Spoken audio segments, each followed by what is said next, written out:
Bueno, buenas tardes, compañeros. Tiene la palabra en principio el compañero Víctor Justo, decano de la Universidad, del Departamento de Folclore de la Universidad Nacional de las Artes. Hola, buenas tardes a todos y todas. Bueno, muchas gracias, Dani. Comenzamos un ciclo de conversatorios que van a ser 6 sábados que ya ha programado Daniel con AFIL. Desde acá queremos saludar a nuestra hermana Sandra de la República del Perú, a Enrique Díaz, profesor de la Universidad Nacional de Jujuy, a Fede Roda, que es de AFIL Argentina. Bueno, a la compañera Milagros Salas, detenida injustamente, perseguida por ser mujer, por ser india, por ser negra, y que padece actualmente, realmente es víctima del racismo allá en Jujuy. Y por sobre todas las cosas, darle la bienvenida al doctor Rafael Segales, quien tratará el tema justamente del racismo. Para nosotros es una gran alegría poder hacer estos conversatorios que viene trabajando Daniel hace ya unos cuantos años con la universidad, en especial con el Departamento de Folclore, y bueno, demos comienzo, así no nos retrasamos tanto. Daniel, te paso la palabra y les mando un gran abrazo a todos y todas, en especial para vos, Milagro, siempre luchando, siendo una referente. Te mando un abrazo, compañera. Gracias, compañero Víctor. Pablo, por favor, si podés quitar tu micrófono. Bueno, compañeros, hoy con la alegría de todos los sábados, pero muy especial, porque comenzamos el ciclo 2022 de los conversatorios que estaremos haciendo. Así que son todos temas que van a ser la introducción a la filosofía de la liberación, por eso el tema de hoy. Así que les comento que estos conversatorios que estamos organizando junto con quienes concurren a los talleres que se dictan aquí en la Universidad Nacional de las Artes,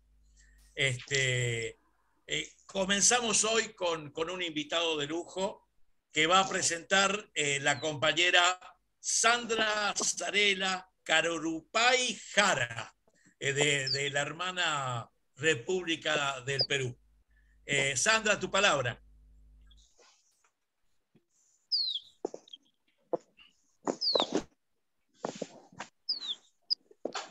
Bueno, se debe haber cortado, así que voy a leer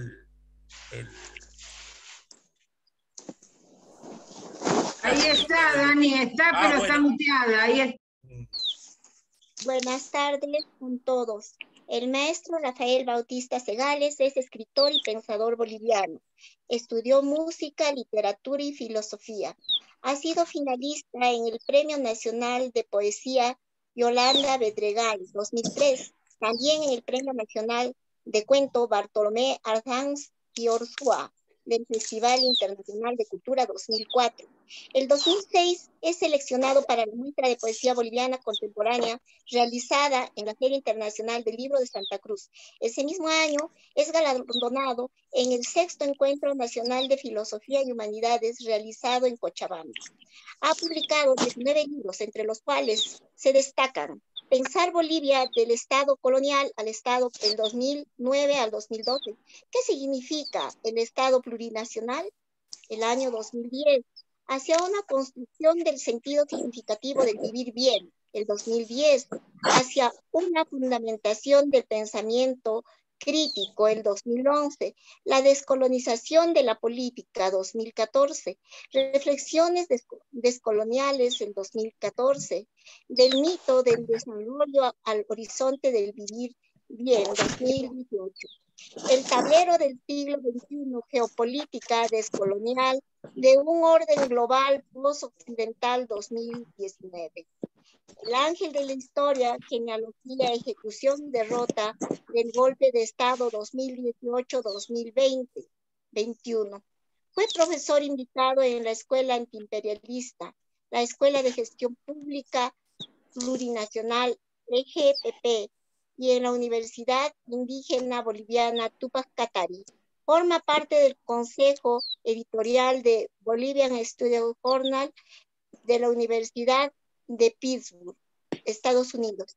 Dicta conferencias, seminarios y cursos a nivel nacional e internacional, además de dirigir el taller de la descolonización y la comunidad del pensamiento amáutico en La Paz y el Alto Bolivia. Es también columnista en diversas páginas de información y pensamiento alternativo. Maestro Rafael, tiene usted la palabra. Por favor, apaguen los micrófonos. Por favor, cierren los micrófonos, compañeros. Hay muchos micrófonos abiertos. Gracias. Compañero Segales, su palabra. Su palabra, compañero. Bueno, muy buenas tardes. Y agradecido por la invitación que me han hecho. Debo en primer lugar decirles que me han invitado a la Feria del Libro de Buenos Aires, así que voy a estar también allá en la semana del, creo que es el 9, 10, 11, 12, por ahí voy a estar en Buenos Aires. Y vamos a tener la oportunidad también, creo, de estar ahí conversando, dialogando y profundizar los temas que ha inspirado esto que se ha denominado Revolución Democrático-Cultural en Bolivia a partir del 2006, cuya referencia inmediata ha sido la autodenominada, o más bien la llamada y atribuida Guerra del Gas del 2003, donde se expulsó al último presidente neoliberal en Bolivia, que sufrió la interrupción del golpe de Estado del 2019, pero que se recuperó la democracia por obra y gracia del pueblo boliviano en el 2020. Entonces, este tema para nosotros ha sido uno de los ejes de la reflexión descolonial que hemos venido trabajando hace un buen tiempo atrás y nos ha permitido no solamente generar aquello que se llama el ascenso dialéctico de lo particular a lo universal o de lo abstracto a lo concreto, que en términos del Marx original sería el arribo al mercado mundial, o en los términos actuales, el arribo al sistema mundo como el horizonte último desde el cual se puede inteligir del mejor modo posible o del mejor modo posible los proyectos nuestros, ya no solo nacionales, sino también regionales, en esta, lo que estoy llamando yo, en este no mundo distópico que ha impuesto el estado profundo del estado profundo a partir de lo que podemos ya denominar el golpe de estado mediático mundial que han originado ya con el asunto de lo que denominamos la pandemia global, como estado de sitio no declarado a nivel global, y que ha tenido a los medios de comunicación como el eje estratégico de cooptación de la opinión pública, que ha mostrado que el adoctrinamiento y la domesticación de la humanidad está muy bien trabajada por los centros de poder mundiales. Entonces nos encontramos ahorita también en una coyuntura bastante preocupante, al borde de una tercera guerra mundial, señalan muchos analistas en la geopolítica, pero que yo le estoy denominando el tránsito de la guerra híbrida a la guerra infinita, que si tenemos tiempo también podemos desenvolver ese tránsito categorial. Y ahí tiene mucho que ver el asunto que nos concierne ahorita, porque por lo general se cree que el racismo es una mera discriminación producto de un prejuicio irracional, pero desde la perspectiva que hemos venido trabajando, el racismo es el núcleo ético-mítico de la racionalidad moderna. Y por ello podemos ver hoy en día que ahorita a los poderes fácticos que están básicamente diseminando la noción de imperio que habíamos conocido el siglo XX, sostenido en el concepto Estado-Nación, está transitándose a una forma mucho más peligrosa, perversa y nefasta de lo que la humanidad había conocido en toda su historia civilizatoria. Y que nos tiene que llevar a pormenorizar un diagnóstico de lo más acertado posible para saber en qué mundo estamos y a qué tipo de orden nos estamos enfrentando. Y como decía, el racismo se cree que es producto de un prejuicio y que es una mera discriminación más como tantas otras, pero que sin embargo vemos cómo está estructuralmente atravesando a todas las estructuras sociales, está fundando la División Internacional del Trabajo desde que se impone en el siglo XVI como metanarrativa justificadora de la expansión moderna a partir de la invasión del Nuevo Mundo, y que le ha dado los mejores argumentos y que en palabras de Quijano le habría dado este componente racial que él lo trabaja en el concepto de colonialidad, las formas más eficaces, más eficientes y perdurables en el tiempo de dominación de no solo la humanidad, sino de dominación del trabajo, de los sistemas del trabajo y de los sistemas de producción y reproducción de la vida. Y es curioso cómo hoy en día podemos ver que el racismo trasciende su mera discriminación fenotípica. Y esto a propósito de lo que está sucediendo en Ucrania.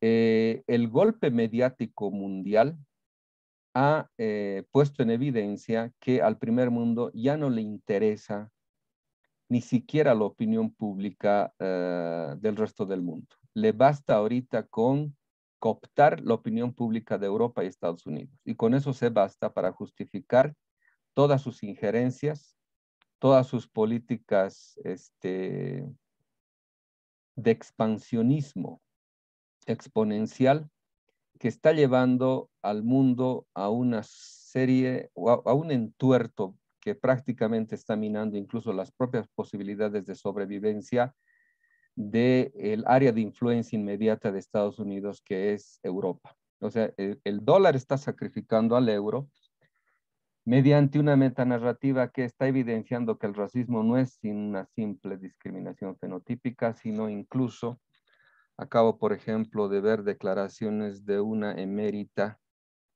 que se llama Florence Gaub, que es una Deputy Director, no es una mera directora, es algo más que eso, del Instituto de la Unión Europea para los Estudios de Seguridad. Ella enseña en la Universidad de Potsdam y ejerce profesorado ahí, o sea, para que vean que el asunto no es de una mera discriminación de clases subalternizadas que no tienen educación o que son un prejuicio desatado en torno a meras discriminaciones que se producen en contextos sociales que no alcanzan, digamos, la estatura que se exige de educación en los ámbitos privilegiados, no solo del norte, sino también de la presencia del norte en el sur global. Fíjense lo que dice Florence Gaub a propósito de los rusos. Dice que los rusos no son europeos, aunque parezcan europeos. Fíjense este subrayado. No son europeos, aunque parezcan europeos, dice Florence Gaub. Y esto tiene que ver con la siguiente acotación. El racismo es una redefinición de lo humano. Establece fronteras entre lo que es humano y lo que no es humano. De tal modo que el racismo le ha permitido al mundo moderno redefinir de modo constante qué entiende la modernidad por lo que es humano y cómo puede excluir a quienes no se comprende bajo la denominación que la modernidad siempre va produciendo, definiendo y redefiniendo en torno a la expansión de sus mitos y sus prejuicios básicos. Entonces, ¿qué es lo que dice Florence Gaub? Los rusos, aunque parezcan europeos, no lo son. ¿Por qué? Porque no tienen un concepto liberal y posmoderno de la vida. Y dice además, los rusos, la gente rusa, simplemente no valora la vida humana del mismo modo como lo hacemos nosotros. Es decir, está diciendo ahora que ni los rusos son humanos, desde la perspectiva eurocéntrica, que es, digamos, la ideología preeminente de la racionalidad moderna. Es decir, aquí estamos escuchando y estamos leyendo unas afirmaciones de carácter racista que ya no se dirigen a la determinación fenotípica, sino a quienes son comprendidos dentro del concepto de lo humano, quienes pueden ser incluidos dentro de lo que consideramos seres humanos y quienes no. Entonces ahí podemos ya empezar a colegir que el racismo no es una mera discriminación, no es un mero prejuicio, sino que el racismo es en primer lugar estructural. El racismo establece las fronteras de lo que es humano y de lo que no es humano. Entonces aquí podemos afirmar algo que ya puede servirnos como definición de lo que nosotros estamos interpretando. El racismo es la metanarrativa que hace posible sustentar un nuevo tipo de racionalidad que clasifica antropológicamente a la humanidad entre superiores e inferiorizados. Es decir, estamos diciendo ahí que el racismo es el núcleo ético-mítico del mundo moderno y que le permite autojustificarse al mundo moderno como una expansión civilizatoria, cuando en el fondo lo que produce es la negación absoluta de la humanidad del otro. El primer otro al cual se enfrenta la expansión moderna es el indio. Y esta relación intersubjetiva que produce humanidad solo ha tenido en la historia humana dos posibilidades: con el otro o a costa del otro. Cuando decimos con el otro, podemos verificarlo históricamente en los contactos culturales y civilizatorios que ha permitido lo que llaman la evolución de la civilización humana. Ninguna cultura se desarrolla por involución, siempre en contacto con otras culturas y viendo y aprovechando lo que producen las otras culturas en torno a la redefinición constante que una cultura necesita para autoproducir sus propios sistemas de identificación, o lo que se llama el asunto de la identidad. A costa del otro es aquello que se produce cuando la expansión violenta configura un escenario en el cual la afirmación de uno conlleva la negación del otro. Hasta el siglo XVI nunca había habido en la historia humana una negación absoluta que naturalice las relaciones de dominación, biologizando las diferencias culturales. Es decir, nunca hubo la negación absoluta de la humanidad del otro. Incluso en Grecia, que es una cultura esclavista, también se clasificaba a los esclavos en torno a esclavos nobles y esclavos que no eran nobles. Y por eso también los nobles adquirían esclavos que tenían también características de nobleza, en términos de Aristóteles, de nobleza particular, no una nobleza universal. Pero aún así no existía el concepto o la justificación de la anulación o la devaluación absoluta de la humanidad del otro. Esto recién se va a producir con la conquista, la invasión del Nuevo Mundo, a partir de una historia previa que aparece en Europa en torno al desarrollo que la Inquisición produce en lo que después va a ser España, en torno a los certificados de pureza de sangre. Es decir, la cristiandad latina, que básicamente lo que ha de sostener a el Segundo Reich en torno a lo que se denominó el Imperio Sacro, el Sacro Imperio Romano Germánico, en contra de aquello que la Inquisición va a objetivar en cuanto a la pureza, a la pureza hereditaria. Y esto es fundamental entender para ver la protohistoria del racismo como esta metanarrativa que ha de sustentar un nuevo tipo de cosmovisión que la modernidad inaugura en torno a esta clasificación antropológica de la humanidad entre superiores e inferiorizados. Los certificados de pureza de sangre son la antesala de la búsqueda de una pureza racial, aunque el término después va a ser trabajado, no existe todavía hasta el siglo XV, XVI, no existe el concepto raza como clasificador, como clasificador humano, pero ya va a empezar a ser un criterio de exclusión de quienes no son considerados parte de la humanidad prevalente. Entonces esto va a ir en contra, sobre todo en España, de los moriscos y de los marranos, o sea, de los árabes, de los musulmanes convertidos y de los judíos conversos. Entonces ahí se va a evidenciar una protohistoria en la cual los sistemas de clasificación del mundo de ese entonces, europeo, y cuya preeminencia en la España, que ni siquiera es producto y obra solamente de la España cristiana, sino más bien de la presencia árabe musulmana y la presencia judío-sefardita, que por ejemplo constituyeron lo que se denominó, entre otras experiencias, la Escuela de Traductores de Toledo, que gracias a ellos, mediante la traducción de los libros árabes al latín, va a ser posible que la Europa del Norte conozca ciencia y filosofía.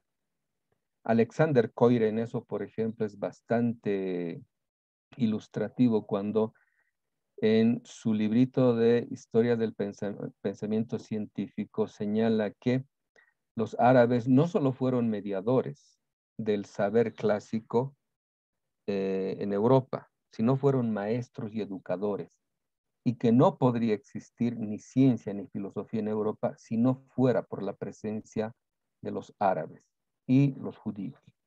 Entonces, todo esto es, digamos, la antesala de una situación en la cual Europa está enclaustrada del mundo, no puede ingresar a los sistemas civilizatorios que por milenios habían hecho posible la historia de la civilización humana. Hasta el siglo XVI, el comercio árabe musulmán prácticamente atraviesa básicamente todo el mundo conocido por ese entonces, sobre todo por los europeos, desde el califato musulmán al-Shatira al-Andalus, que era el nombre que le daban a la posterior España, hasta la isla Mindanao en Filipinas. Es decir, hasta ahí llegaba todo el comercio o el control del comercio por parte de los árabes musulmanes. Por el norte existían el camino de la seda y todas las conexiones que hacían posible el comercio desde la Siberia hasta el Mediterráneo, hasta el Indostán, y prácticamente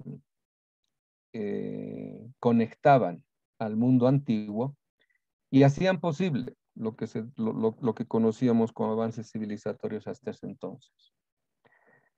Europa tenía el problema de que estaba asediada por la presencia de los otomanos, los turcos musulmanes, y que recién gracias al financiamiento que va a ser posible la extracción de plata, no solamente de Potosí, sino de Huancavelica y de Zacatecas en México, va a ser posible financiar una flota, la famosa flota invencible, que va a ser la que va a abrir, por ejemplo, en la guerra de Lepanto, en la batalla de Lepanto, va a ser abrir las fronteras y va a ser posible que ingrese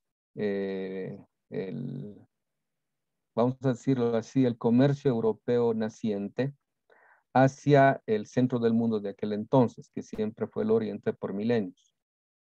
Y por otro lado, la apertura al Atlántico va a ser posible que Europa del Norte por primera vez tenga la posibilidad de salir del encierro al cual estaba conducido por la preeminencia del Mediterráneo en el comercio de ese entonces, en la economía del Mediterráneo que habían hecho florecientes a Italia, España, etcétera, al sur de Europa. Entonces, la expansión moderna, que empieza en 1492, que le brinda a Europa las posibilidades jamás antes concebidas de poder salir de su encierro y poder recentrar el mundo en una centralidad que ha de ser posible por primera vez, contener al mundo entero en un solo proyecto civilizatorio.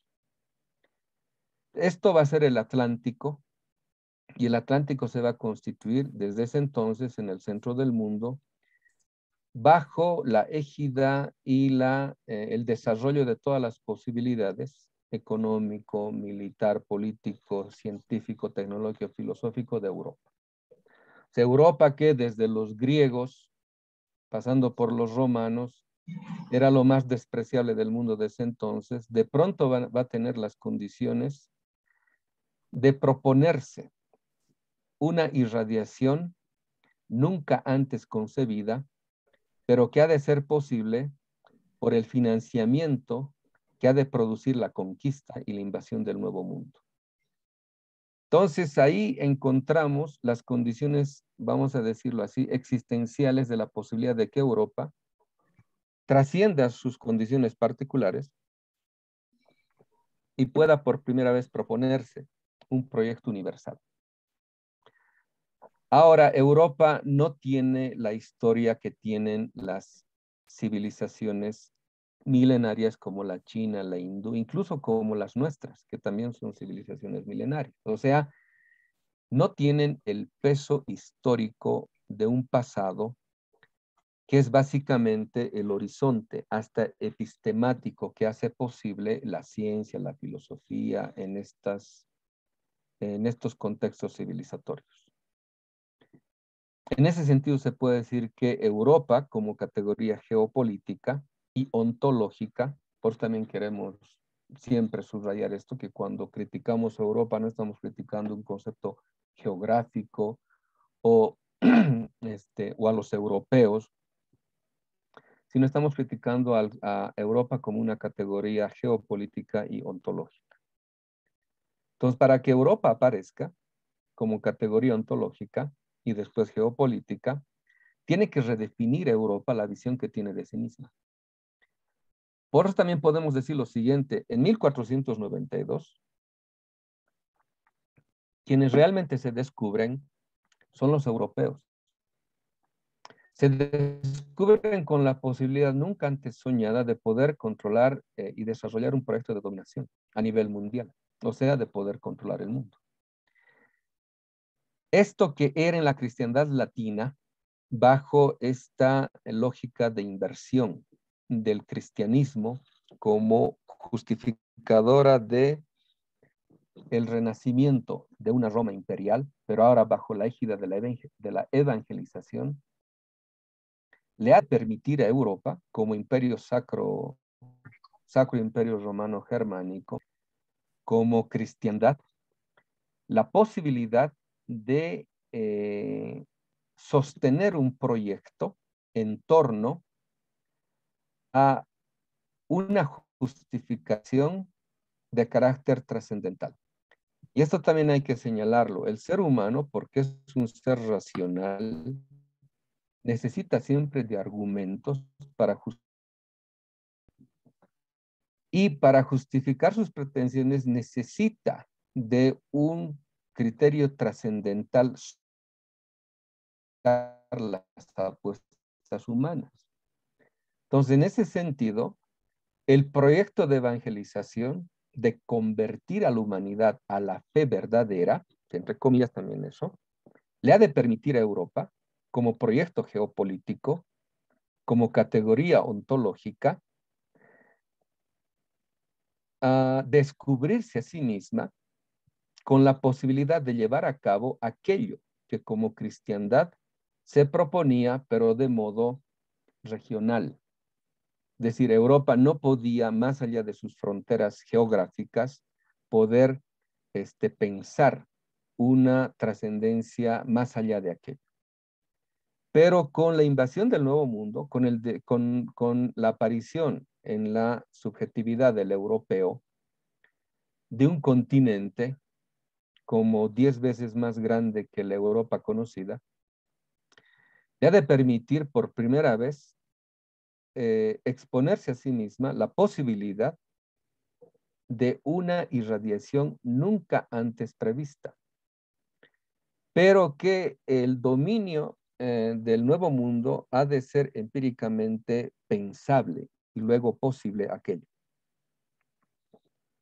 Entonces, cuando nosotros empezamos a releer la historia, ya no desde la perspectiva del dominador, sino del dominado, entonces, con lo primero que chocamos es que no solamente que la historia moderna es una invención ideológica, sino que contiene, a su vez, un concepto de tiempo, del cual se deduce un concepto de historia pertinente solo al proyecto de dominación moderno occidental.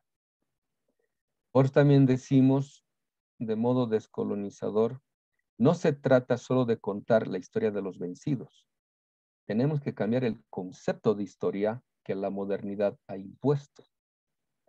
Por ejemplo, esta cronología que Hegel ha canonizado para el discurso histórico de pasado, presente, futuro, de prehistoria, esclavismo, feudalismo, capitalismo, etcétera, que incluso en el ámbito marxista, con este tipo de evolución lineal, se deduce que después del capitalismo viene el socialismo, etcétera. Es pensable, posible y solo pertinente para el proyecto de dominación moderno occidental, que a su vez contiene una idea de tiempo en el cual, a partir del siglo XIX recién, se canoniza esa idea de que el pasado es malo y el futuro es bueno. Es decir, aparece un optimismo cándido del concepto de futuro, una negación constante de lo pasado, del pasado en tanto pasado. Entonces, muchos de nuestros historiadores, inclusive acá aymaras, quechuas, etcétera, caen en ese tipo de ideologización cuando no se plantean la reformulación de las categorías básicas que hace posible la ciencia histórica. Y esto inevitablemente nos conduce a redefinir qué es lo que deberíamos entender por el tiempo como concepto básico de un concepto de historia, para desmoronar de modo contundente la cosmovisión moderna que hace posible que Europa se constituya como el eje civilizatorio y cultural desde el cual se ha de interpretar toda la historia mundial. El pensar que solo es posible pensar la humanidad desde la experiencia europea, que solo es posible una economía desde lo que ha producido como economía Europa, la política, la ciencia, la tecnología, etcétera, eso se llama eurocentrismo. Pensar que es solo posible y deseable como futuro, como porvenir humano, solo lo que ha producido el mundo moderno, eso es eurocentrismo. Entonces, cuando nosotros, desde el ámbito académico, no hacemos una desconstrucción sistemática de las categorías básicas que hacen posible a la ciencia y a la filosofía moderna en todos sus ámbitos, inclusive en las ciencias duras, porque ahí también la gente cree que eso de la descolonización está bien para las ciencias sociales, pero no para la matemática, por ejemplo, o no para la biología. La biología es profundamente racista y la teoría de la evolución fundamenta el racismo al cual, por ejemplo, o desde el cual se sostienen la idea del nazismo y del fascismo como ideología producida para las clases subalternizadas, que sostienen y desarrollan lo que llamábamos esto de la clasificación antropológica de la humanidad entre superiores e inferiorizados. y que es un fenómeno no simplemente nazi alemán, sino que ha preñado la historia europea y que hoy en día estamos viendo cómo los contingentes reclutados de esta nueva versión nazifascista que está presentando Ucrania en este tipo de contingentes de mercenarios, recluta gente hasta de Inglaterra, de Estados Unidos, de España, etcétera, para que nos demos cuenta que aquí no es un fenómeno particular de un país solo, es toda una cultura que se ha cimentado en torno y una civilización en torno a la negación absoluta de la humanidad del otro. Por eso, Franz Hinckelamert, señala de modo contundente de que el capitalismo debe ser, más allá de advertir su religiosidad inherente, debe advertirse que es una economía de la muerte y que es producto a su vez de una cultura de la muerte. Y que esto tiene que observarse a partir de todo aquello que ha constituido en Occidente, en lo que conocemos como el Occidente. Por eso hoy en día decimos nosotros, hay un artículo, si ustedes tienen el tiempo de verlo, que se llama De la guerra híbrida a la guerra infinita. Y un artículo anterior de aquello es La decadencia de Occidente. Vamos a ver cómo la historia de Occidente está plagada de esta negación del otro. Si ustedes, por ejemplo, observan las catilinarias de Cicerón contra Catilina, que era un dirigente campesino, van a ver cómo la negación del otro está en ciernes. La negación absoluta de la humanidad del otro es básicamente el discurso de la aristocracia romana en contra de cualquier modo, o es, digamos, la crítica del atrevimiento, del populum, ni siquiera de la plebs, imagínense, sino del populum, de poder cuestionar la autoridad, poder cuestionar la nobleza, la aristocracia, etc. Y esto tiene historia. Y esto es básicamente lo que ha de constituir esta idea demasiado aristocrática de desprecio al pueblo que ha de producir la política moderna y la democracia moderna, que hoy en día se vanagloria Estados Unidos de ser el portaestandarte de la democracia griega, etc.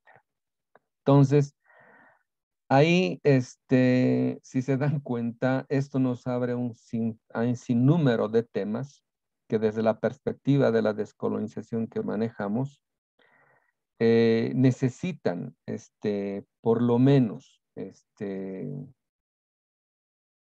graficarse, describirse, para mostrar cómo la ciencia y la filosofía moderna son apenas la formalización de esta racionalidad que tiene como fundamento una cosmovisión que como metanarrativa ha impuesto el mundo moderno como naturalización de las relaciones de dominación.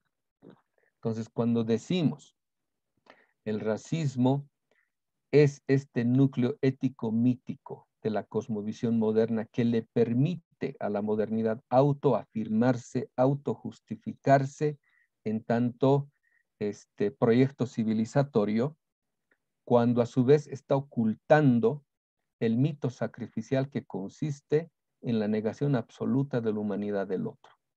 Ahora, cuando decimos la negación absoluta de la humanidad del otro, lo que queremos subrayar es lo siguiente. El racismo, como decimos, no es un mero prejuicio de la negación fenotípica de alguien distinto, sino es la negación de toda su cultura, es la negación de todo su sistema de alimentos, es la negación de todo su sistema de la medicina, es la negación de su tecnología, es la negación de su arte, de su cultura, de su ciencia, de su filosofía, de tal modo de que este individuo que expone a esa cultura y a esa civilización no tiene ningún tipo de posibilidad de proyecto de vida. O sea, no tiene ningún tipo de posibilidad de futuro. Desde que se ha negado absolutamente su humanidad, se ha negado todo lo que esa humanidad contiene como proyecto de vida. De tal modo que aparece un fatalismo en el cual solo el proyecto moderno aparece como posible y deseable. Y esto de deseable es necesario subrayar para decir que el proyecto moderno tiene que aniquilar no solamente físicamente al otro, sino que tiene que aniquilar a su espíritu, para que el espíritu moderno sea el único posible, el único deseable. Y en ese sentido, cuando por ejemplo nosotros hacemos la crítica, como autocrítica también a la izquierda, decíamos siempre, la izquierda ha sido eurocéntrica, sobre todo en el siglo XX, por haber básicamente deducido universalismos que no tenían ningún tipo, ni siquiera de color local. Cuando comprendían a sus sujetos históricos, como es el proletario, sin ningún tipo de relación existencial con el mundo de la vida del cual procedían. Por ejemplo, acá en Bolivia, la izquierda boliviana nunca se dio la tarea, con contadísimas excepciones. Una de ellas es el último Zabaleta, René Zabaleta, cuando escribe Lo Nacional Popular. En Perú también ustedes pueden advertir el fenómeno de Mariátegui. Cuando muy pocos de esos intelectuales se daban cuenta de que el proletario en nuestras tierras era una figura que no podía contener el sustento que, por ejemplo, en Europa, sobre todo a partir de la Revolución Rusa, había hecho posible el concepto de proletario como sujeto histórico de la revolución. Aquí eso estaba ausente, pero más allá de que estuviese ausente, el contenido existencial del proletariado de nuestros pueblos tenía profunda vinculación con los modos de vida, de producción y reproducción de la vida, de las culturas de las cuales procedían. Pero por el eurocentrismo que la izquierda nunca fue capaz de criticar de su propia formación ideológica, nunca advirtió que lo más genuino, propositivo, radical de nuestros movimientos obreros campesinos era aquello que nunca potenciaron, sino que, y en esto también hay que señalarlo, si el capitalismo es una economía de la muerte, es una economía producto y deducido de una cultura de la muerte. Es decir, para que el capitalismo, por ejemplo, considere a la naturaleza como un mero recurso, como una mera mercancía, tiene que aparecer ante la ciencia moderna que defina a la naturaleza como objeto, como cosa. De ahí el paso ya no es muy difícil para definir a la naturaleza como recurso, como cosa, como mercancía. Entonces, esto que hace posible al capitalismo es algo que la ciencia moderna, que es la formalización de una racionalidad que contiene una cosmovisión que ya le hemos mencionado, es lo que ha de ser posible esta economía que nos está conduciendo al suicidio colectivo de la humanidad. Y cuyos mitos lo produce la propia racionalidad moderna en torno al famoso progreso infinito y después el desarrollo. Hoy en día ya empíricamente se puede constatar de que es imposible en las circunstancias actuales seguir insistiendo en una economía del crecimiento. La pregunta es, ¿por qué el sistema económico actual, por qué la ciencia económica, por qué los economistas, por qué los indicadores de la economía siguen insistiendo en una economía del crecimiento cuando ya hemos atravesado los límites físicos del planeta? Entonces, si el capitalismo es una economía de la muerte, la cultura que ha parido al capitalismo como sistema económico es una cultura que, como decíamos, es una cultura de la muerte que ha producido toda una racionalidad en contra de la vida.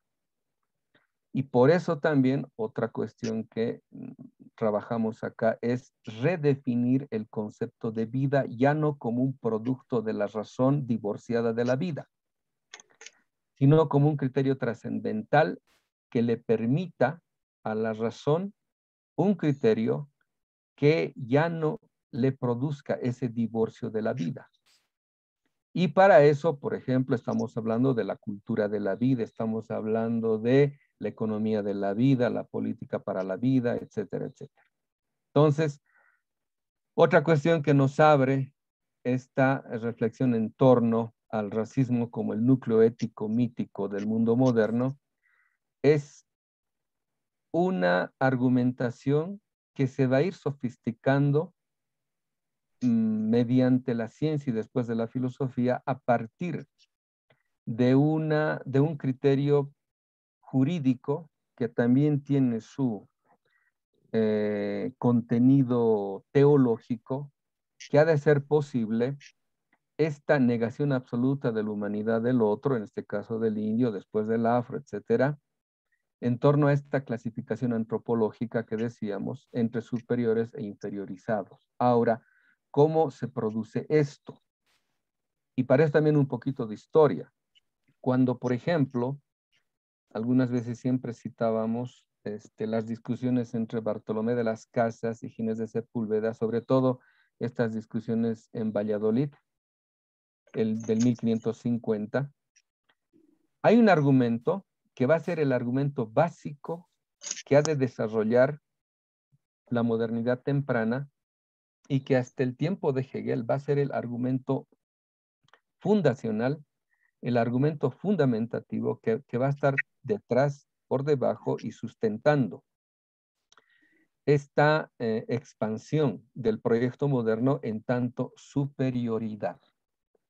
Entonces, aquí voy a citar a Ginés de Sepúlveda, que argumenta frente a Bartolomé de las Casas, que es un defensor de los indios, y Ginés frente a él está argumentando sobre la justicia de la guerra de conquista, o sea, llama justicia a la guerra de conquista Ginés. Entonces, este es un argumento que va a ser el argumento básico que lo van a repetir John Locke, lo van a repetir Hume, lo van a repetir Hobbes, lo va a repetir que se llama los economistas como Adam Smith, va a pasar por Kant, va a pasar por la Ilustración en Francia, etcétera, hasta Hegel y hasta hoy en día. Las capas más cultas de Europa siguen argumentando desde estas posiciones que Ginés es el primero que los expone de modo jurídico y después teológico, o más bien, de modo jurídico, pero con su antecedente teológico. No hay que olvidar que Ginés de Sepúlveda es alumno de Pomponazzi y que Pomponazzi fue traductor de Aristóteles. Aristóteles es considerado el filósofo de la dominación. Entonces, para que nos demos cuenta también, es decir, esto no es secreto, sino es algo básico que cualquier pensador crítico conoce, de que ni la filosofía ni las ciencias son indiferentes a cualquier tipo de proyecto político, son profundamente ideológicos, en tanto expresan las posibilidades en el ámbito epistemológico, etcétera, de un proyecto de vida que se traduce siempre en proyecto político. Entonces, la modernidad necesitaba justificar su proyecto de dominación y para eso va a producir ciencia y filosofía. Entonces, volviendo a esto, Ginés dice lo siguiente. Es 1550. Con perfecto derecho los españoles ejercen su dominio sobre estos bárbaros del Nuevo Mundo. Entonces, ahí ya tenemos el argumento jurídico. Dice con perfecto derecho. En otro lugar de estas argumentaciones de Ginés va a decir, es por derecho natural. Es decir, hay una argumentación de derecho para que también que nos demos cuenta cómo nace el derecho moderno en torno a la negación del otro como objeto de la autoridad, porque si el indio no es sujeto de derechos, entonces es objeto de la autoridad, y el único sujeto de derechos aparece como el español, después extensible al europeo. Les voy a pedir un favor, hay micrófonos abiertos, están produciendo ruidos, están distrayendo demasiado. Entonces, la cita, vuelvo a leer, dice Ginés: con perfecto derecho los españoles ejercen su dominio sobre estos bárbaros del Nuevo Mundo.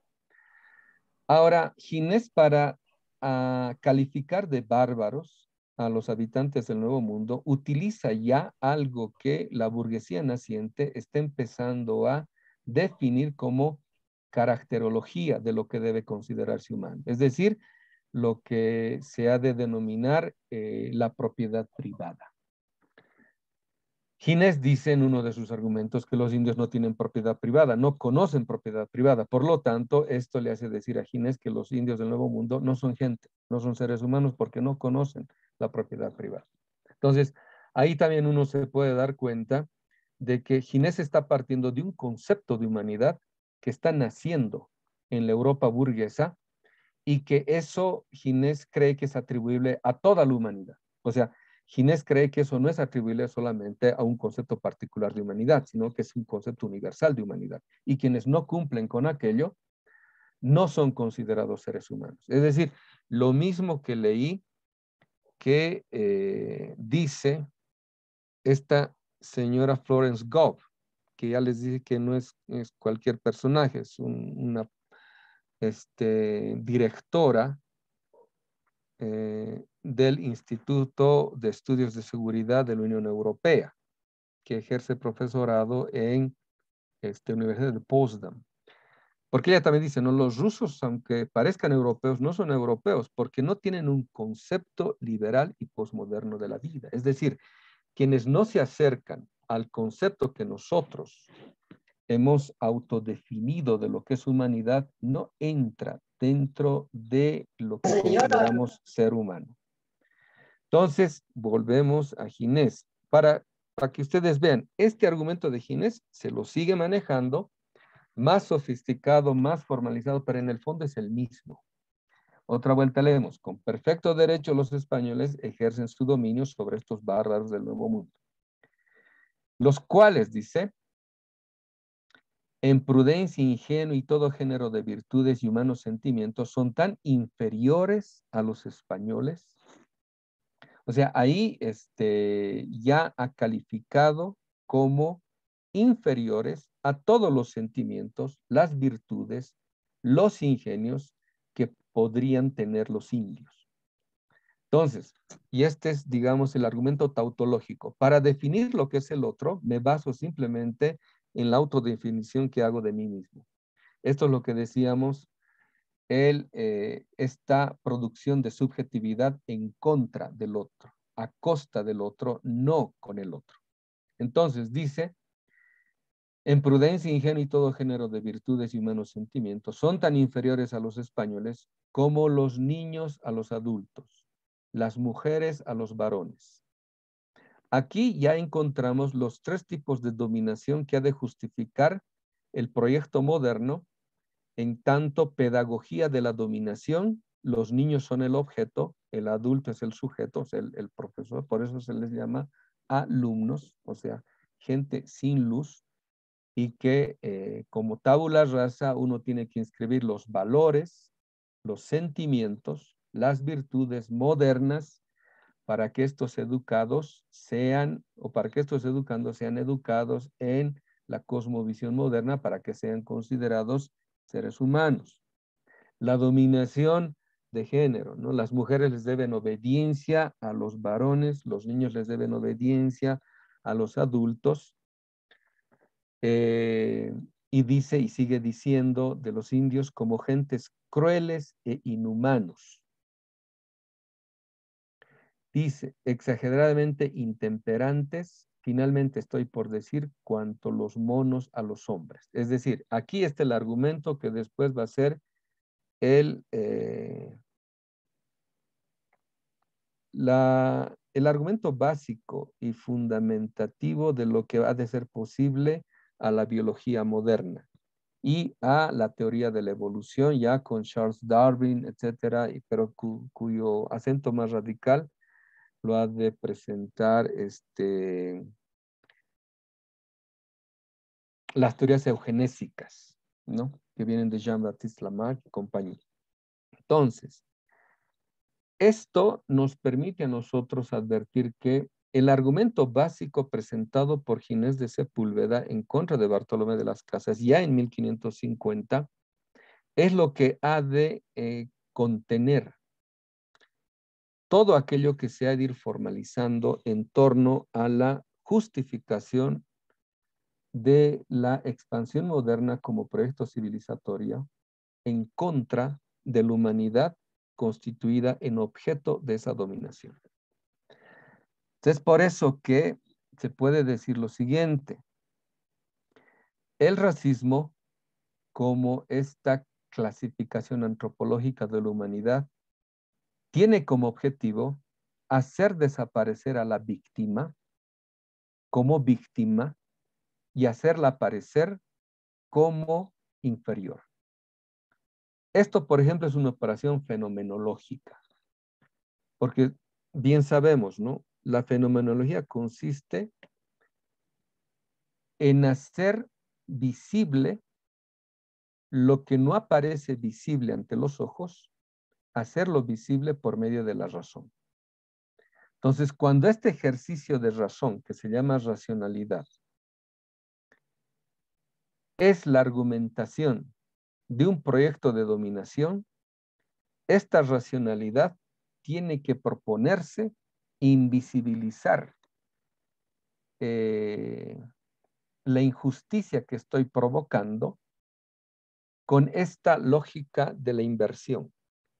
La víctima no ha de ser más víctima, sino ha de ser un inferior, y con esta inversión estoy justificando que si el inferior desobedece lo que su superior desea, entonces es el inferior el que está justificando su propia aniquilación.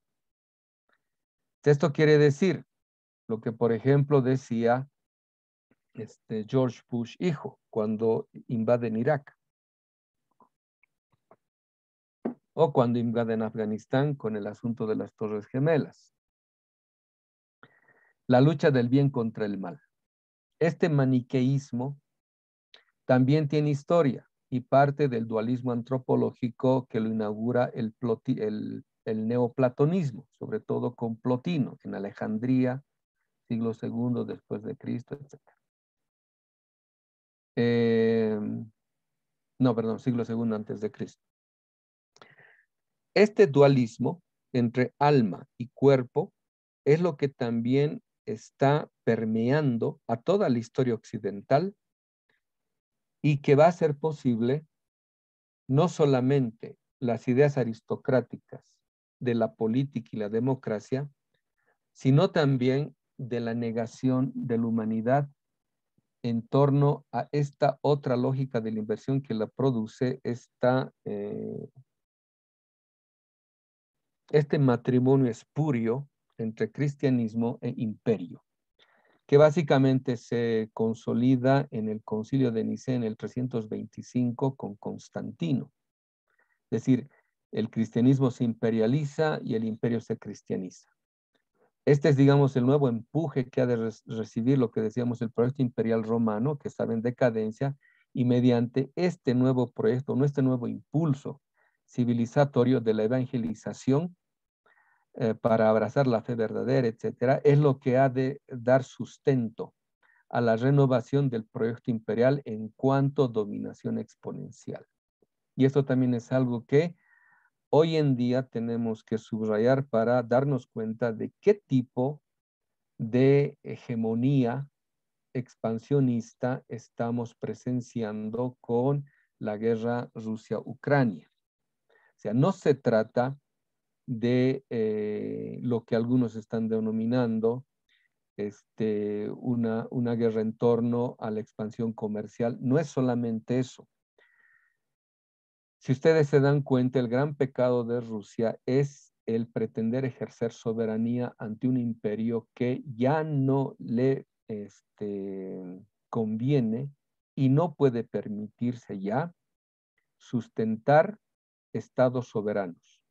Es decir, la globalización fue el proyecto de la anulación del concepto de Estado-nación, porque hoy en día el sujeto de derechos ya ni siquiera son los estados.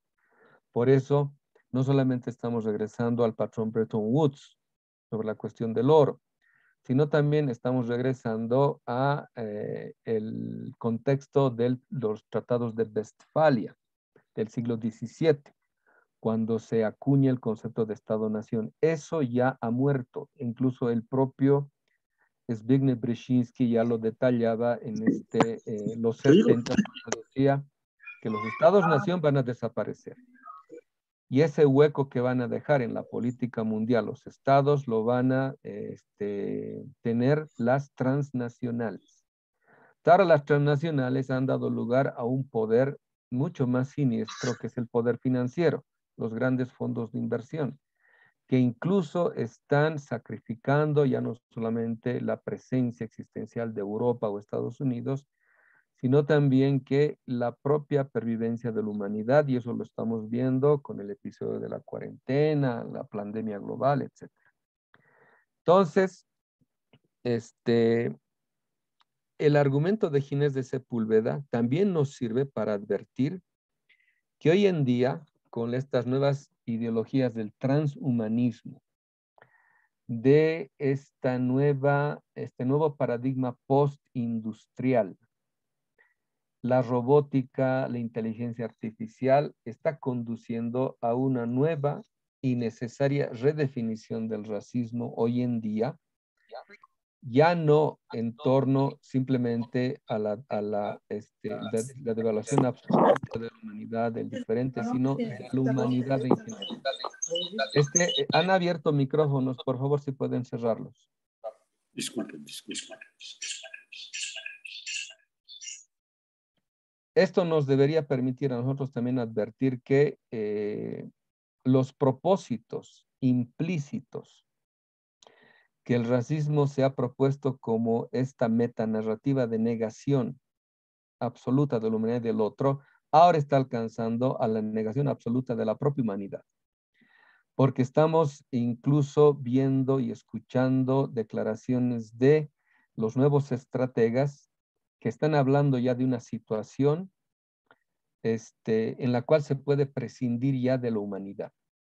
Y solo es necesario un grupo minúsculo de humanidad que haga posible el funcionamiento de una lógica que por inercia propia nos está conduciendo a que como humanidad justifiquemos la exclusión básicamente de 2/3 de la población humana. Es decir, como las economías ya no pueden crecer al modo constante que se había propuesto una economía del crecimiento, cuando los recursos naturales ya están mostrando sus límites físicos, cuando el sistema económico ya no puede incluir más mano de obra, entonces el 1% de billonarios del mundo están haciendo renacer teorías neomalthusianas de control de la población, que está mostrando básicamente que esta negación del diferente ya no es la negación solamente del diferente, es la negación de la humanidad. Y aquí habría que también para detallar esto también que hacíamos referencia. Por eso decíamos, esta lógica de la inversión que produce la ortodoxia de un cristianismo imperializado ha producido una idea sumamente negativa, una antropología sumamente negativa, devaluada de la humanidad, que tiene antecedentes ya no solamente en el dualismo antropológico neoplatónico, sino también dentro de la propia cristiandad, desde San Agustín hasta la revolución de la Reforma protestante con Lutero. El capitalismo y el mundo moderno poseen una antropología sumamente negativa del ser humano, lo que ha permitido también que la cosmovisión moderna, de la cual se deduce esta clasificación antropológica, prácticamente tenga como horizonte posible lo que estamos viendo ahorita. Es decir, ya no solamente la negación de los inferiores, sino la negación de la humanidad en su conjunto. Entonces, esto es sumamente preocupante y que nos está mostrando que ya no se trata, como decíamos, o nunca se ha tratado, de una mera discriminación o producto de un prejuicio irracional. El racismo posee sistema lógico, posee racionalidad y está en el núcleo de la racionalidad moderna, y lo hemos ahorita mostrado en torno a cómo incluso dentro de Europa hay una Europa periférica que les permite señalar que lo blanco no es una determinación fenotípica, sino es una determinación ontológica. No todos los blancos entran, por ejemplo, dentro del concepto WASP, que es el concepto que define a la élite norteamericana, los White, Anglo-Saxon and Protestant. Dentro de Europa sucede lo mismo. Por eso la Unión Europea, el sistema financiero europeo, la Deutsche Bank, etcétera, la Comunidad Europea, no trata del mismo modo a la periferia europea, a los que han denominado PIGS, ¿no? España, Portugal, Grecia, Italia, etcétera. No trata del mismo modo que a la Europa central, que desde Hegel solamente son considerados como europeos, solo se autoconsideran europeos Inglaterra, Alemania, Francia y Dinamarca. Ustedes conocen de Paul lo que decía. Europa nace al norte de los Pirineos, porque al sur de los Pirineos es África. O sea, para ellos no es Europa, ni siquiera España, que dio lugar a que Europa se consolide como centro del mundo. Entonces, todo esto nos muestra la complejidad de tratar la cuestión del racismo ya no como una mera discriminación, y esto quiero subrayar siempre, ya no como un mero prejuicio. Es la cosmovisión básica, el núcleo ético-mítico del mundo moderno, y que permite y que ha permitido de los modos más eficientes posibles naturalizar las relaciones de dominación. Por eso podemos decir el eurocentrismo como la ideología prototípica de la racionalidad moderna hace imposible en la subjetividad moderna poder salir del laberinto fatalista que la propia modernidad ha impuesto, como que lo moderno es lo único posible, lo único deseable, y en consecuencia el capitalismo es lo único digno y humano que podríamos desarrollar y proponernos ante cualquier problema humano. De tal modo de que también nos chantajean con que si se cae el sistema económico, se acaba la vida. Ese tipo de homologaciones tienen que ser desmontadas de modo sistemático para mostrar que la vida es más que el sistema económico. La vida es más que la racionalidad moderna. Y que si partimos de la vida podemos advertir que hay alternativas, hay salidas al laberinto de la modernidad, pero es trascendiendo los horizontes epistemológicos que la propia modernidad ha impuesto como los únicos posibles. En este sentido, el racismo es la gran metanarrativa moderna que ni siquiera la posmodernidad critica, porque parte de ella y la reafirma constantemente. Puede estar criticando cualquier otra narrativa proveniente de las experiencias del socialismo real, etcétera, pero nunca critica, por ejemplo, al mundo libre, al autodenominado mundo libre. Entonces, en ese sentido, ver de este modo el racismo nos permite una amplificación de tratamientos epistemológicos necesarios a la hora de advertir que la descolonización no es asunto solo de indios, es asunto de toda la humanidad, porque esta cultura de la muerte ha producido ya no solamente una economía de la muerte, sino una racionalidad de la muerte que está matándonos, está aniquilando las posibilidades de sobrevivencia de la humanidad.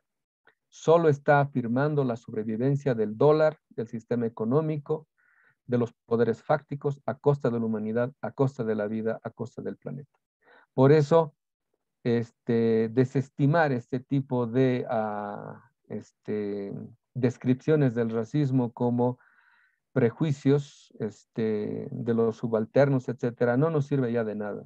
Tenemos que tratarlo de modo ontológico para poder describir de ese modo cómo se autoconcibe, cómo se autocomprende una totalidad de dominación como lo que ha constituido al mundo moderno y sus posibilidades intra o intersistémicas.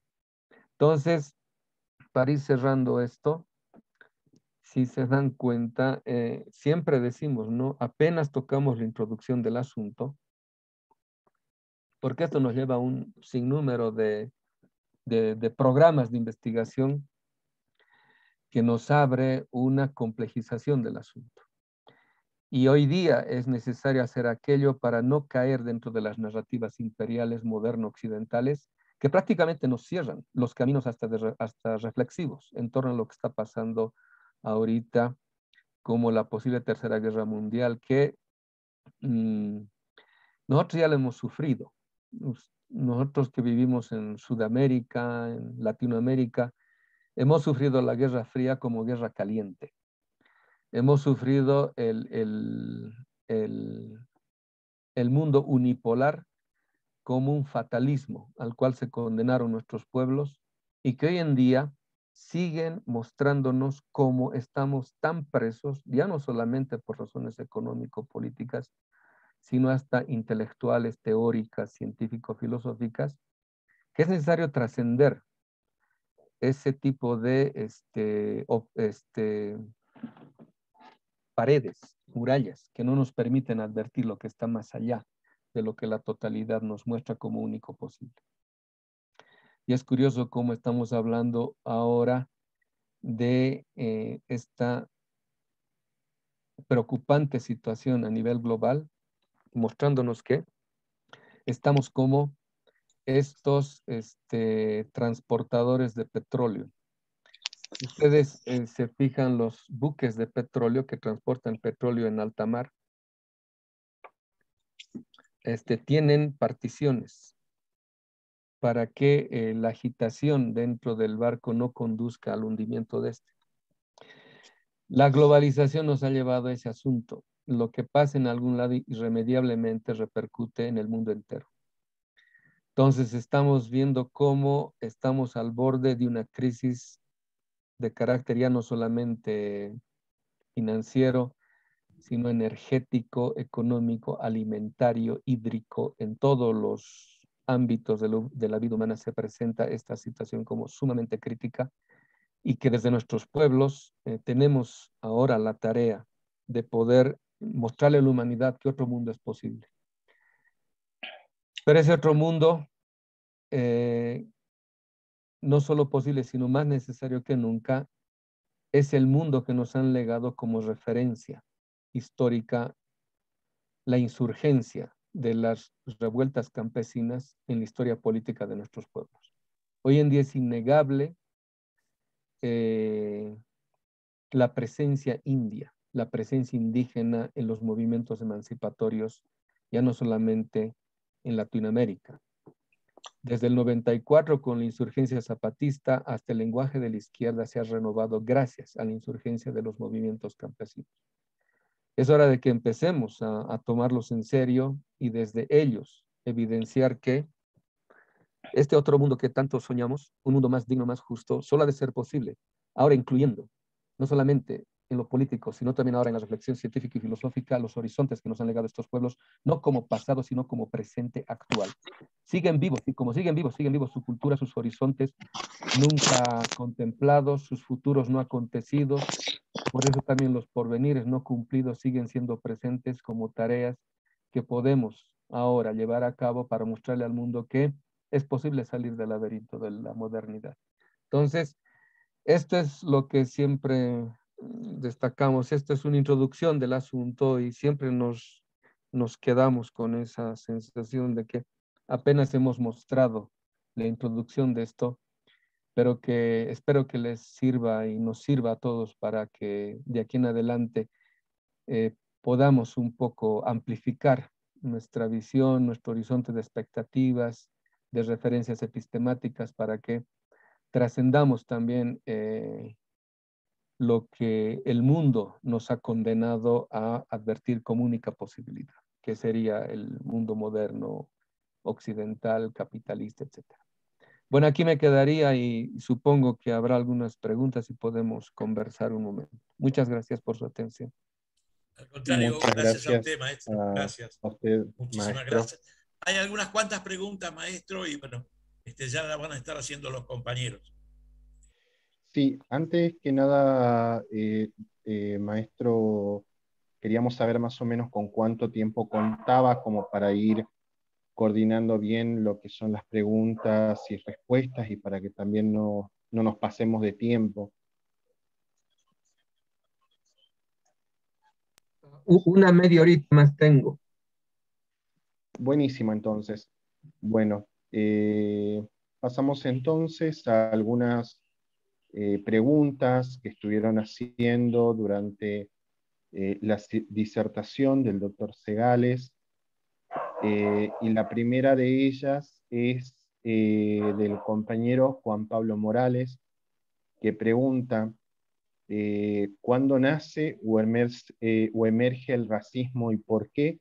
Y si el racismo existió en el interior de nuestros pueblos milenarios.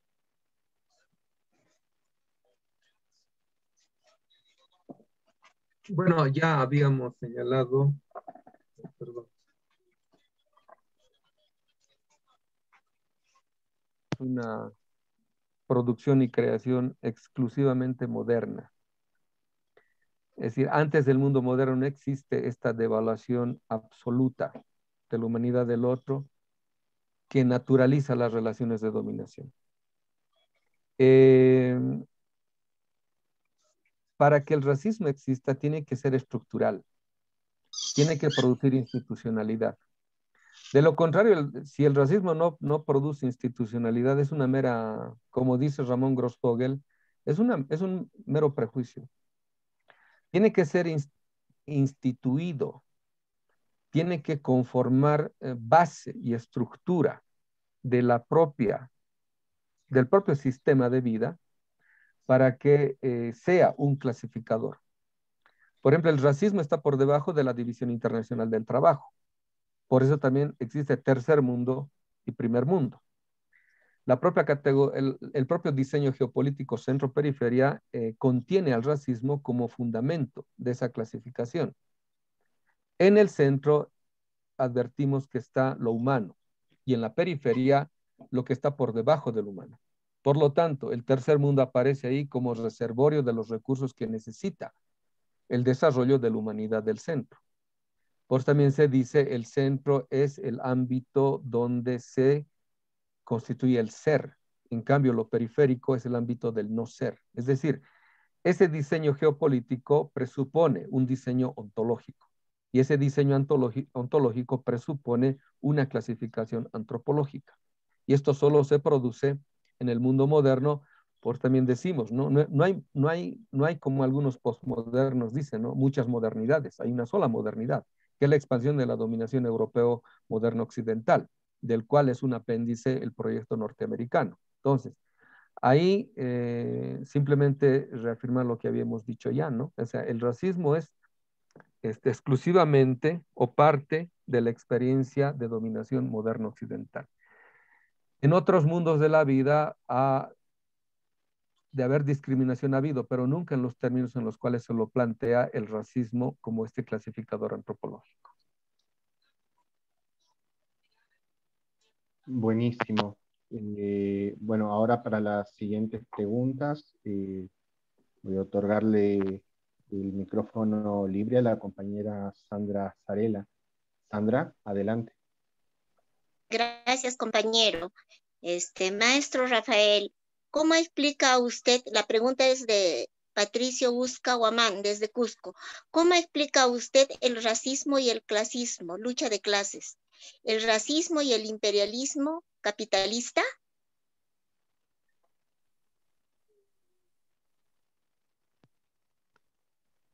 Debajo de la clasificación social hay una clasificación racial.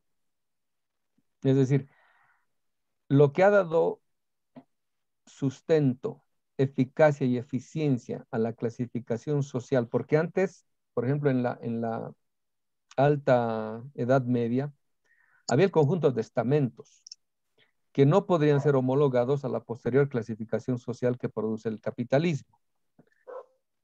Esa clasificación social se sustenta en una clasificación racializada y en nuestros países eso se puede advertir muy bien sobre el conjunto de roles y funciones que recaen en unos y en otros. Por ejemplo, hasta el día de hoy, incluso se puede ver.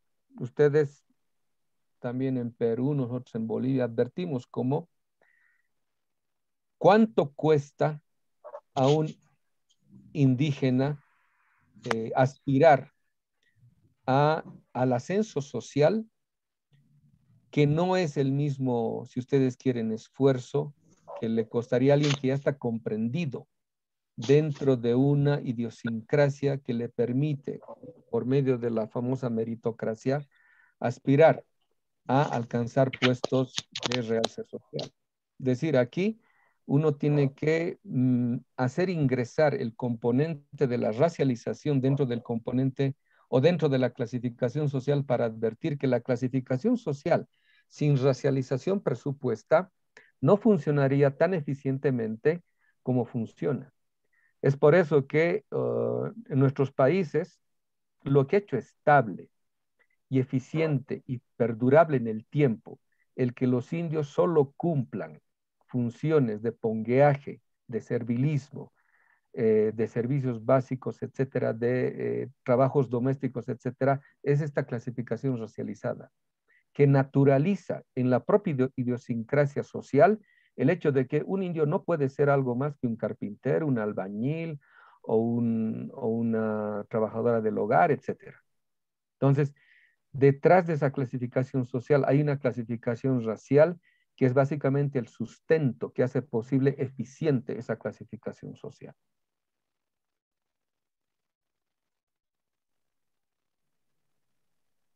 Bien, muchas gracias. Gracias. Gracias. Doctor. Bien, hay otra pregunta de la compañera Leticia Chiflet, que es ¿cuáles serían entonces los caminos que deberíamos andar para poder deconstruir este pensamiento y lograr defendernos de este modelo dominante para no permitir nuestra propia destrucción?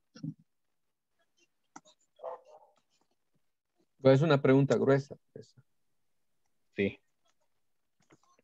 Bueno, algo que me gustaría decir acá.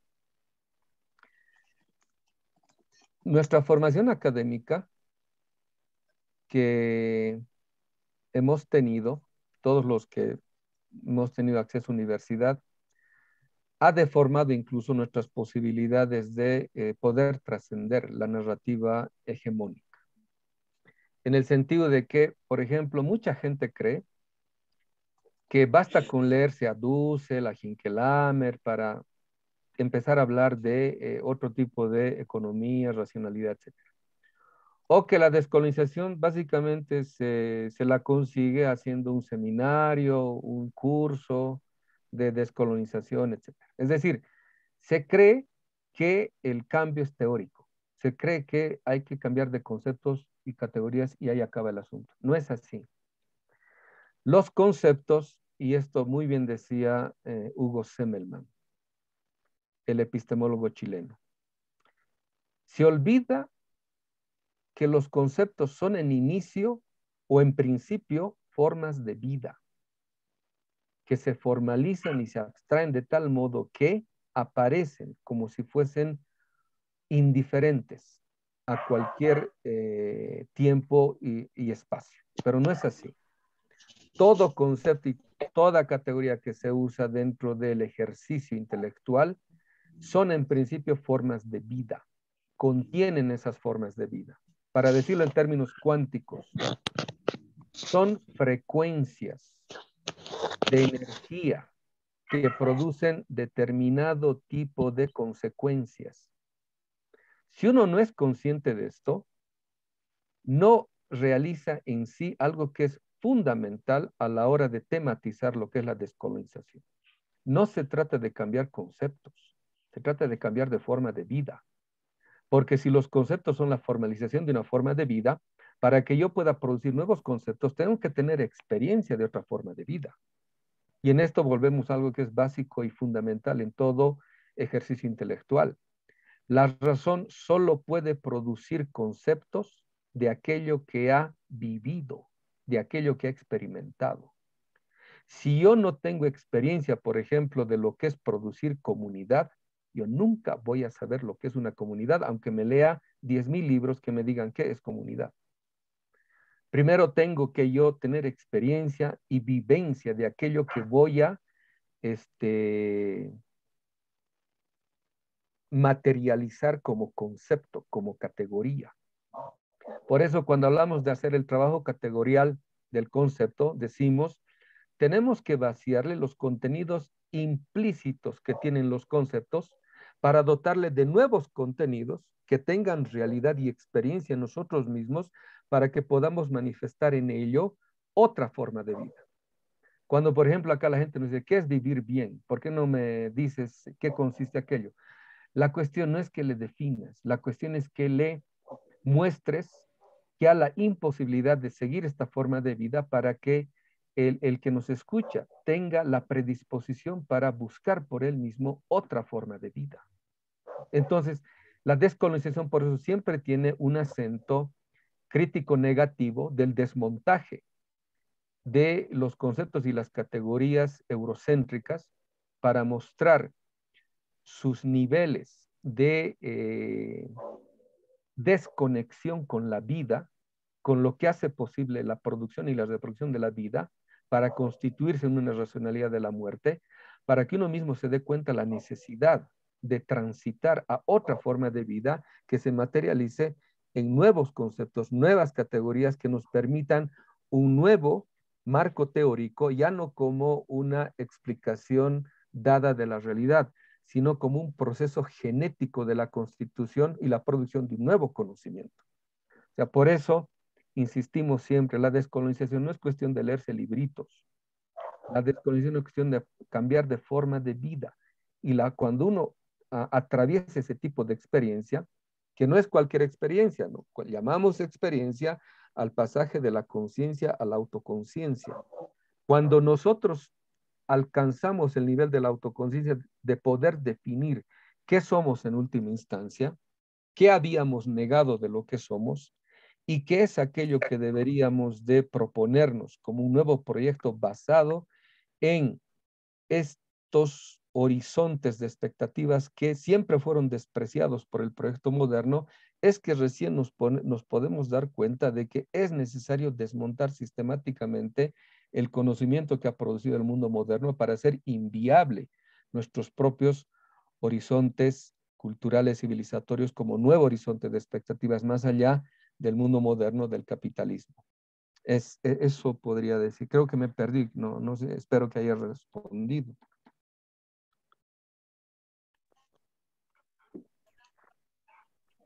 Bien, doctor. Acá estamos, creo que ya con las dos últimas preguntas un poco seleccionadas. Preguntaba la compañera Cristina Ortiz si, por ejemplo, usted coincidía con el concepto de raza, ¿no? que plantea Aníbal Quijano, que es lo que subyace a un par. Bueno,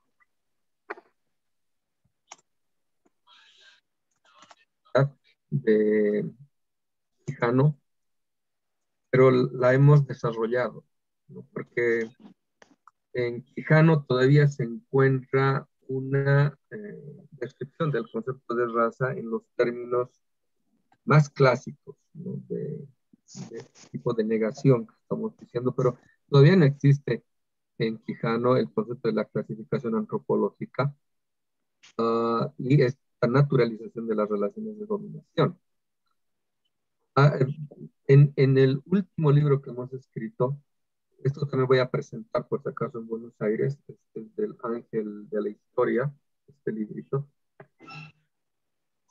para mostrarles esto, a dónde nos conduce políticamente esta nueva descripción del racismo, como esta clasificación racializada de la humanidad, etc. Entonces, voy a permitirme leer esta parte para que ustedes entiendan a dónde nos conduce un desarrollo del concepto de colonialidad de Quijano. Lo colonial del poder periférico no es el colonialismo interno, es una determinación política de las formas aparentes o sociales, sino, y esto es lo importante, fíjense, sino la tributación de soberanía que naturaliza su condición periférico-satelital. Es decir, todos nuestros estados, en el diseño centro-periferia, se constituyen en una condición periférico satelital que subalterniza nuestras posibilidades en torno a que lo que tributamos no es solamente ya materias primas, tributamos poder al centro del mundo. Por eso el imperio tiene poder, no porque ya no lo necesite producir por sí mismo, sino nosotros le legamos, le transferimos ese poder como renuncia. Nuestros estados renuncian a ejercer poder soberano y eso le transfieren al centro del mundo y de eso se alimenta el poder imperial. Los estados periféricos son incluidos y admitidos como tributadores de soberanía, es decir, de poder formal y material. De eso se nutre el imperio y por eso el imperio tiene poder real. Vía transferencia administran los poderes fácticos como unción de poder real. Esto significa que en última instancia la periferia tributa al centro voluntad de vida. O sea, a eso conduce el racismo. El racismo nos conduce a esta tributación de vida que plusvaloriza la vida del centro del mundo, mientras desvaloriza la vida de la periferia. Es decir, ahí hay como una especie de lógica inversa, ¿no? Mientras más plusvalorizamos la vida del centro, a su vez estamos desvalorizando la vida de la periferia. De modo que, como decía Marx, al centro del mundo llegan las mercancías, llegan nuestras materias primas, chorreando ya no solamente sangre humana, chorreando la negación de nuestra propia vida, que es lo que hace posible la plusvalorización de la vida del centro. En ese sentido hemos ido desarrollando la categoría de colonialidad. En las condiciones nefastas que produce la política, este diseño centro-periferia que ha hecho posible la subalternización de nuestros estados en torno a la renuncia del ejercicio del poder real de parte de nuestras propias élites.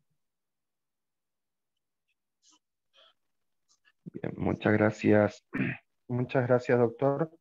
Y vamos ya cerrando este espacio con la última pregunta seleccionada de la compañera Betty.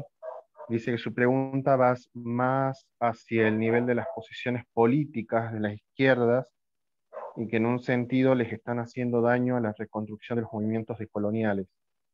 Por ahí las izquierdas parecieran estar entretenidas y centradas en sus afanes electorales para continuar con esta democracia neoliberal y eurocentrista.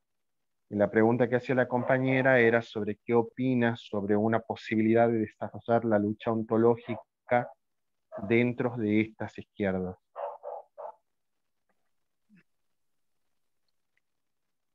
Mis amigos izquierdistas pelean conmigo porque dicen que le doy mucho palo a la izquierda, pero yo también he pertenecido al horizonte de la izquierda y es más una autocrítica que nos hacemos del carácter eurocéntrico de nuestra propia formación que hemos tenido y que es necesario develarlo y decirlo, porque de otro modo, imagínense, no se van a molestar ahí mis amigos gauchos, pero el gobierno de la Argentina ha estado al lado del imperio sacando a Rusia de la Comisión de Derechos Humanos de Naciones Unidas y se denominan de izquierda. ¿Qué les parece? Bueno, mandar un beso. Ahora, Rusia, el presidente Putin no está luchando solo por Rusia, está luchando por la humanidad. Porque si Rusia no puede ejercer soberanía, imagínense lo que quieren los, que se llama Europa y Estados Unidos con el resto del mundo, de que básicamente nos ofrezcamos para ser aniquilados ya. O sea, lo que está peleándose ahorita en Ucrania es la posibilidad de la vida de la humanidad.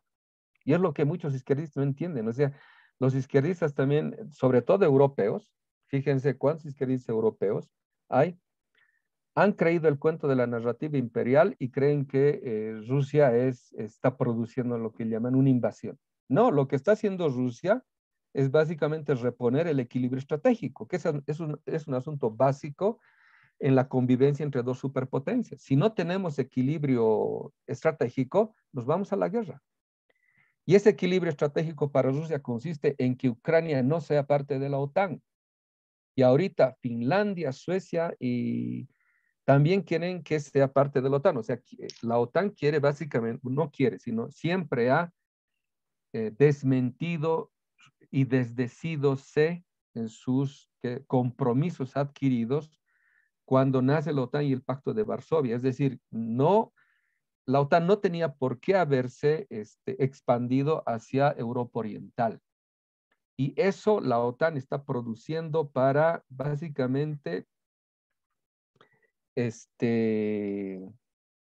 realizar una ofensiva en las puertas mismas de la Federación Rusa. Eso no se puede permitir una superpotencia como Rusia, porque básicamente estaría capitulando su posición defensiva. Entonces, restituir el equilibrio estratégico supone básicamente la convivencia entre dos superpotencias de que yo no estoy en tus fronteras y tú tampoco en las mías. Es lo que está haciendo Rusia básicamente, no está haciendo otra cosa. Y además, todos sabemos que esto no empieza con la supuesta invasión rusa, sino desde los asuntos del Maidán, desde el 2014, el golpe de Estado en Ucrania auspiciado por la CIA, por estos, hay unos componentes mucho más peligrosos dentro de la CIA, que por ejemplo el Centro de Organizaciones, ¿cómo es? El Centro de Componendas Políticas, algo así se llama, que han estado trabajando en Ucrania. Y a propósito de eso, Victoria Nuland fue una de los grandes personajes que se han metido ahí, incluso llamando a Europa que se vayan allá, ya saben dónde, y que han permitido uno de los gobiernos más nefastos, que ha producido masacres selectivas en el Donbass, que ha producido el renacimiento del nazismo, incluso imagínense que hoy en día levanten los nombres de este famoso Josep Bandera, etcétera.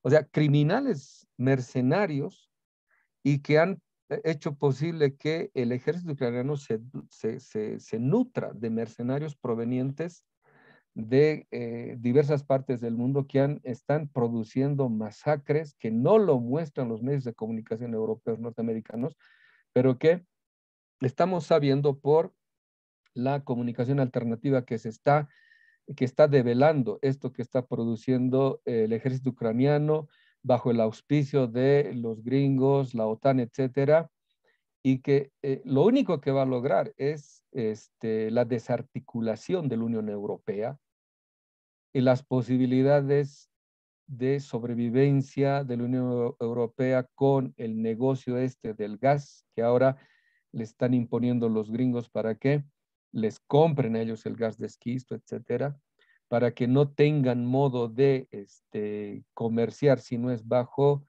el visto bueno del imperio, etcétera. O sea, imagínense lo que está pasando en Europa y para que nos demos cuenta, lo que decía al principio, ya le basta al imperio detrás del imperio, porque hay un estado profundo detrás del estado profundo, es lo que yo llamo la etapa postimperial.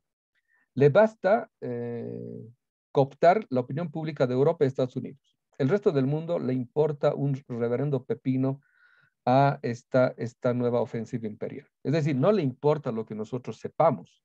Lo único que le interesa es si está cooptado Europa y Estados Unidos para justificar esta guerra en la cual Estados Unidos básicamente está sacrificando a los países europeos en torno de su sobrevivencia, porque sabe el poder imperial que ya no es posible un mundo unipolar. Y lo que yo llamo el mundo postimperial. Un imperio no lucha por algo, lucha por todo. Y si ya no puede tenerlo todo, su lucha consiste en que nadie tenga nada. Eso es lo grave ahorita que está sucediendo. Entonces, eso nos tiene que llevar a la reflexión en torno a que tenemos que redefinir la dicotomía izquierda-derecha en torno a la nueva dicotomía que está sucediendo a nivel mundial entre globalistas y soberanistas. Porque ahorita la cuestión es defender la soberanía. Defender la soberanía de tal modo de que hay que redefinir nuestros estados, ya no desde el paradigma Westfalia, ya no desde el paradigma Estado-Nación, porque eso además nunca ha existido un Estado con una sola nación. Tenemos que redefinirlo en torno a lo que Bolivia propone, por ejemplo, como Estado plurinacional, que ahorita está siendo inspirador de varios episodios históricos que están sucediendo en Chile, en Guatemala, en Perú, etcétera. Es decir, Hay que redefinir todo de nuevo. No podemos seguir describiendo el mundo del siglo XXI con conceptos y categorías provenientes del siglo XX, del siglo XIX, porque eso ya ha muerto. Ya no existe el mundo del siglo XX. Ya no existe mundo. O sea, mucha gente no entiende eso. Ya no existe el mundo. Al menos ya no existe el mundo como lo habían propuesto el iluminismo, la ilustración, etcétera. O sea, se ha desmoronado completamente la idea del mundo que había producido el mundo moderno. Ahorita estamos viviendo un no mundo distópico.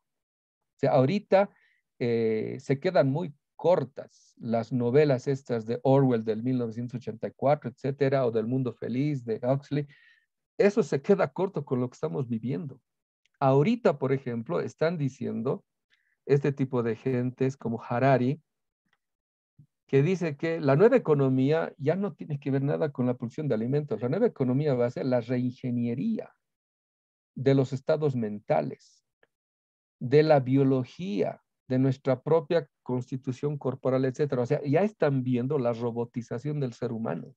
Es decir, por eso la ideología transhumanista es pertinente para deshacerse de la humanidad. Es decir, hoy en día estamos viviendo una transición sumamente preocupante y que no tiene otra para la sobrevivencia imperial de deshacerse de la mayor cantidad de gente posible, porque el sistema económico ya no admite más incorporación de mano de obra. Entonces, para justificar ese tipo de mundo, por eso sirven las teorías neomalthusianas de control de la población, sobre todo de los pobres, etcétera, estas nuevas azonadas de guerra biológica que han producido con el asunto de la pandemia global, etcétera, que nos está llevando a un terreno en el cual tenemos que redefinir qué va a ser izquierda de aquí en adelante. Porque de lo contrario vamos a seguir con el mundo del siglo XX, con una izquierda anacrónica que no va a saber en qué tipo de mundo está. Entonces, si está así la cosa, es triste panorama para la izquierda y por eso caen fácilmente las narrativas imperiales y están dispuestas a aliarse al imperio en contra de los que están peleando por su soberanía.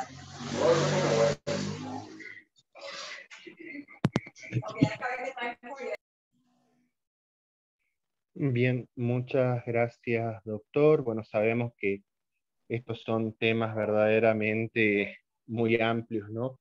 Y seguramente necesitaríamos más de 2 horas, como dice el doctor, ¿no? Esto fue como una breve introducción y seguramente necesitaríamos bastante más tiempo para poder ir haciendo un debate y un intercambio amplio, ¿no? Pero bueno, lamentablemente siempre el tiempo juega en nuestra contra y ya estamos llegando un poco al final. Resaltar las felicitaciones de todos los asistentes, prácticamente 70 personas que estuvieron asistiendo a este conversatorio de varias partes del mundo, incluso de Perú, de México, tenemos compañeros de Uruguay, de Paraguay, algunos compañeros que están en Londres que también mandaban saludos. Así que bueno, ahora le voy a pasar la palabra al compañero Daniel Jarmolinsky para hacer el cierre oficial de este primer conversatorio del ciclo de conversatorios del taller de extensión de Filosofía de la Liberación de la Universidad Nacional de las Artes. Daniel. Gracias, Henry. Bueno, muchísimas gracias, doctor Rafael Bautista. Fue un gusto tenerlo aquí. Queremos sí comprometerlo a que nos envíe cuando esté en Buenos Aires, ahora en la feria, porque seguramente algún conjunto de nosotros vamos a estar ahí junto a usted en la Feria del Libro. Así que, Dios mediante, vamos a encontrarnos también en la feria y va a ser un gusto estrecharle la mano. Respecto a la charla, fue algo maravilloso. Realmente hemos disfrutado todos y todas y todes de lo que usted nos ha brindado y que ha sido muchísimo. Muchísimas gracias por el tiempo, compañeros. Muchas gracias a todos. Nos vemos en 15 días y nos despedimos con un aplauso. Les dejo un abrazo muy grande a la compañera Milagro, que se le cortó internet. Un abrazo y nos vemos. Muchísimas gracias y estamos viéndonos. Muchas gracias a ustedes. Chao, maestro. Gracias. Nos vemos en Buenos Aires. ¡Hey!